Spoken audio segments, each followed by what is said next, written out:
Oke, hai, assalamualaikum semua. Hari itu saya ada terima komen. Dia tanya kalau Android player ni dia panas, dia lag atau tidak. Oke, saya mau kongsikan lah satu tips guys. Oke, Android player ni sebenarnya kalau boleh kita jangan dedahkan dengan matahari. Itu salah satu. Sebab kalau dia terdedah dengan matahari, dia akan mudah panas. Maksud saya sini bukan waktu drive. Okey, waktu drive keadaan dalam kereta kita sejuk. Tapi waktu ketika parking, okey, sedangkan Android player ni pun dia akan panas apabila dia tengah on.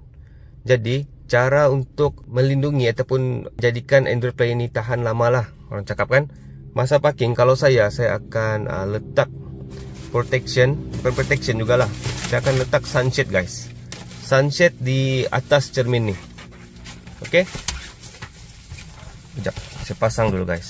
Okey, ini sunshade. Belilah sunshade yang murah-murah macam ni, baru harga dalam bawah RM10. Okey, macam ni. Sebab kenapa tujuan kita pasang sunshade ni guys? Satu, kita akan melindungi segala-gala yang ada di atas dashboard ni lah. Salah satu macam dashboard ataupun kita punya speaker kalau ada speaker kan. Dan juga kita punya Android player. Sebab Android player ni dia tidak boleh terdedah lama dengan cuaca panas. Mungkin ada yang cakap Android player dia tahan panas. Tapi kalau bagi saya barang elektronik ni lebih baik kita letak protection lah, pelindungan. Kita letak sunshade supaya dia tidak terdedah dengan matahari. Terutama kalau kita parking di tempat yang open lah macam ni. Jangan biarkan kita punya barang elektronik terdedah dengan matahari. Sebab kita tidak tahu dia punya komponen-komponen di dalam. Kecuali macam sekarang saya pakai DDPi punya dashcam. Yang ni dia memang super capacitor lah. Dia guna bateri super capacitor. So dia memang tahan untuk parking di bawah matahari. Okay? Ada juga dashcam yang lain tapi dia tidak menggunakan bateri super capacitor. Jadi dia guna bateri biasa.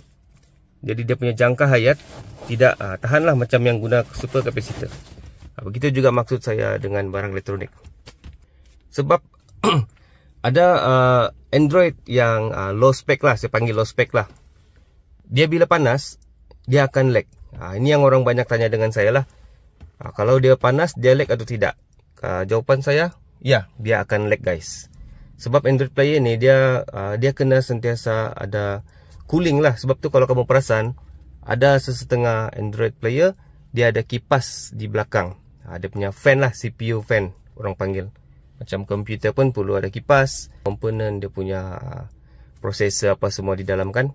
Sebab itu saya cakap tadi, jangan biarkan kita punya barang elektronik terutama Android player terdedah dengan matahari yang panas. Kamu akan rasa beza dia tu. Okey. Jadi kalau kamu boleh protect ini windscreen ni, cermin depan, kamu letaklah protection macam ni. Itu saja saya punya tips penjagaan Android player supaya dia lebih tahan lama dan kurang lag lah. Sebab kalau ini belum jalan lagi, tapi Android player kita sudah panas. Lepas tu kita pasang player pun dia akan tambah panas dan dia akan lag guys. Itulah.